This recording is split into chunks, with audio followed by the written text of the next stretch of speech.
ಕೇಂದ್ರ ಬಜೆಟ್ಟು ಪ್ರಥಮ ಬಾರಿಗೆ 3ನೇ ಬಾರಿಗೆ ಮಾನ್ಯ ಪ್ರಧಾನಮಂತ್ರಿಯವರು ನರೇಂದ್ರ ಮೋದಿಯವರು ಆದಮೇಲೆ ಮಾಡಿರ್ತಕ್ಕಂಥ ಬಜೆಟ್ಟು. ಇವ್ರು ಏನೇನು ಕೇಳಿದಾರೆ ಗೊತ್ತಿಲ್ಲ ನಮ್ಗೆ ರಾಜ್ಯದಿಂದ. ಒಟ್ಟಾರೆ ನಮಗೆ ಒಂದು ವಿಶ್ವಾಸ ಇದೆ, ಅತಿ ಹೆಚ್ಚು ಸಂಸದರನ್ನು ಕೊಟ್ಟಿರ್ತಕ್ಕಂಥ ಕರ್ನಾಟಕಕ್ಕೆ ಹಿಂದೆನೂ ಕೂಡ ನಮ್ಗೆ ಕೊಟ್ಟಿದ್ದಾರೆ, ಈ ಬಾರಿನೂ ಕೂಡ ಹೆಚ್ಚು ಅನುದಾನವನ್ನು ನಮ್ಮ ಕರ್ನಾಟಕ ಕೊಡ್ತಾರೆ ಅಂತಕ್ಕಂಥ ವಿಶ್ವಾಸ ಇದೆ.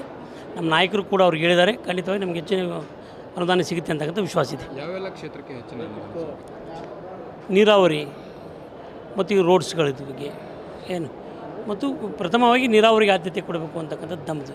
ಹಾಗಾಗಿ ಖಂಡಿತವಾಗಿ ಅದಕ್ಕೆ ಕೊಡ್ತಾರೆ ಅಂತಕ್ಕಂಥ ವಿಶ್ವಾಸ ಇದೆ. ರಾಜ್ಯ ಸರ್ಕಾರ ಒಂಥರ ಮಂಡಾಟ ಮಾಡ್ತಾಯಿದೆ, ನಮ್ಮನ್ನು ಎದುರಿಸ್ತಕ್ಕಂಥ ಕೆಲಸ ಮಾಡ್ತಾಯಿದೆ. ಯಾವ ರೀತಿ ಅಂತ ಹೇಳಿದರೆ, ನೀವು ಮಾಡಿಲ್ವಾ, ಅದಾಗಿಲ್ವಾ ಅಂತಕ್ಕಂಥ ನಾವು ಹೇಳಿದ್ದೀವಿ. ನಾವು ಮಾಡಿದ್ರು ಕೂಡ ನೀವು ತನಿಖೆ ಕೊಡಿ ಅಂತೇಳಿ 1.5 ವರ್ಷ ಆಯ್ತು ಬಂದಿವರು, ಯಾಕೆ ಮಾಡಿಲ್ಲ, ಈಗ ಯಾಕೆ ಇವ್ರು ಆಗಣ ಬಂದ ಮೇಲೆ ಮಾಡ್ತಾಯಿದ್ದಾರೆ ಅಂದರೆ ಎದುರಿಸ್ತಕ್ಕಂಥ ಒಂದು ತಂತ್ರ ಮಾಡ್ತಿದ್ದಾನೆ. ಎದುರಿಸ್ತಕ್ಕಂಥ ಪ್ರಶ್ನೆ ಏನಿಲ್ಲ, ಎಲ್ಲವೂ ಕೂಡ ತನಿಖೆಯಲ್ಲಿ ಯಾರು ತಪ್ಪಾಗಿದ್ದರೂ ಶಿಕ್ಷೆ ಆಗುತ್ತೆ. ಇದಿಷ್ಟು ಶಾಸಕ ಕುಷ್ಟಗಿಯವರ ಮಾತು. ಹೆಚ್ಚಿನ ಒಂದು ಮಾಹಿತಿಗಾಗಿ ನೋಡ್ತಾ ಇರಿ ಗ್ಯಾರಂಟಿ ನ್ಯೂಸ್. ಕ್ಯಾಮ್ರಾಮನ್ ಗಿರಿಬಾಬು ಜೊತೆ ನಾನು ನಿಮ್ಮ Karthik, guarantee news Bengaluru. Guarantee news, ಸುದ್ದಿ ಖಚಿತ, ನ್ಯಾಯ ನಿಶ್ಚಿತ.